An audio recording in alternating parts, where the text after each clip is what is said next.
here that maybe you've taken under your wing, or you think, whether it's this year or a year or two down the road, could have a really bright future here in Lawrence? I think guys like Dean Miller, Austin Booker, Austin's impact may be sooner than Dean's, but Dean is a real lanky guy just like him, and he's got some speed. And along with Tony Terry, Tony Terry should be at prom right now. He was an early enrollee, but he's already about as big as me. So once we get him to have a little more finesse, a little bend in his muscles, he's going to be a serious problem. Awesome. Thanks, Hayden. No problem.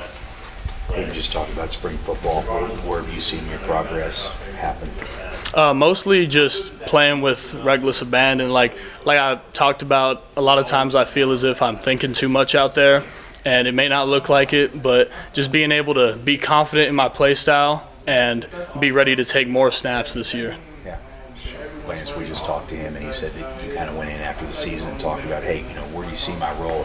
Do you feel like you've picked your game up to get some of those reps? Yes, sir, and I feel like I've had to. There's a lot of competition in the room, and it's only made me better. And a guy I compete with every day is my best friend, Jeremy Robinson. He brings me to another level. Everyone can pat me on the back, but he can come up and tell me, I know you've got more. So I always appreciate that out of him. So, Hayden, are you playing the rush end, or are you playing the strong side? Yes, sir, I'm playing the rush end right now. Okay, and Jeremy's playing the rush end? He plays the stud. We're really interchangeable, depending on personnel. But he plays some stud, I play some rush. I wanted to go back to how you got to Kansas.